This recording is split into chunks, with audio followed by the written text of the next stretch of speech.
সাহসী সিদ্ধান্ত বিসিবির। বিশ্বকাপ খেলতে ভারতে যাবে না বাংলাদেশ।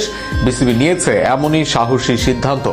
এক মুস্তাফিজের নিরাপত্তা যারা দিতে পারবে না, তারা কিভাবে পুরো দলের নিরাপত্তা দিবে, প্রশ্ন বাংলাদেশ ক্রিকেট বোর্ডের। আরো শুনুন প্রতিবেদনে। বিসিবির আনুষ্ঠানিক ঘোষণার আগেই প্রথম আলো প্রকাশ করেছে বেশ চাঞ্চল্যকর এক খবর। বিশ্বকাপ খেলা নিয়ে বড় সিদ্ধান্ত নিয়েছে বাংলাদেশ ক্রিকেট বোর্ড। প্রথম আলো জানিয়েছে টি-20 বিশ্বকাপ খেলতে ভারতে না যাওয়ার সিদ্ধান্ত বিসিবির।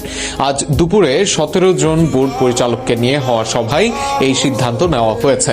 মুস্তাফিজুর রহমানকে আইপিএল থেকে বাদ দেওয়ার পরিপ্রেক্ষিতে গতকাল রাতেও বিসিবি পরিচালকেরা অনলাইনে বৈঠকে বসেছিলেন। তখন বিসিবি পরিচালকদের বেশিরভাগই কঠোর পদক্ষেপ না নেওয়ার বিষয়ে পরামর্শ দিয়েছিলেন। তবে সরকারের হস্তক্ষেপের পর সিদ্ধান্ত বদলেছেন তারা। এর আগে ভারতে উগ্র হিন্দুত্ববাদের কারণে মুস্তাফিজকে আইপিএল দল থেকে ছাঁটাই করেছে কলকাতা। ভারতীয় ক্রিকেট বোর্ডের নির্দেশেই ঘটেছে এমন ঘটনা। এদিকে বাংলাদেশের ক্ষিপ্ত নেটিজেনদের দাবি ছিল, যেহেতু ফিজকে একার নিরাপত্তা দিতে পারবে না ভারত, সেক্ষেত্রে বিশ্বকাপে পুরো দলও নিরাপদ নয়। তাই বিশ্বকাপেও বাংলাদেশ দলের উচিত ভারতে না যাওয়া। এদিকে যে আইপিএল এ দলে নিয়েও ছেড়ে দেওয়া হয় ফিজকে, সেই আইপিএল বাংলাদেশে সম্প্রচার নিষিদ্ধ করারও দাবি জানাচ্ছে অনেক নেটিজেনরা। গতকাল ভারতীয় ক্রিকেট বোর্ডের সচিব দেবজিৎ সাইকিয়া জানান, বিসিসিআই কলকাতাকে নির্দেশ দিয়েছে মুস্তাফিজকে ছেড়ে দিতে।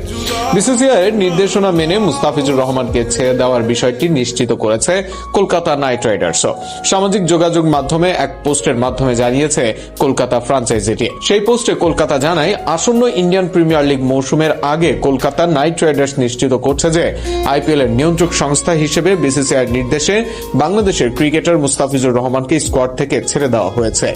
সেই পোস্টে আরও জানানো হয়েছে, বিসিসিআই নির্দেশনা অনুযায়ী নির্ধারিত প্রক্রিয়া ও প্রয়োজনীয় আলোচনার মাধ্যমে এই সিদ্ধান্ত কার্যকর করা হয়েছে। আইপিএল নিয়মাবলী অনুসারে বিসিসিআই কলকাতা নাইট রাইডার্সকে একজন বিকল্প খেলোয়াড় নেওয়ার অনুমতি দেবে। এ বিষয়ে পরবর্তী বিস্তারিত তথ্য যথাসময়ে জানানো হবে। বাংলাদেশের মধ্যে রেকর্ড 9.2 কোটি রুপিতে কলকাতা কেনে মুস্তাফিজকে।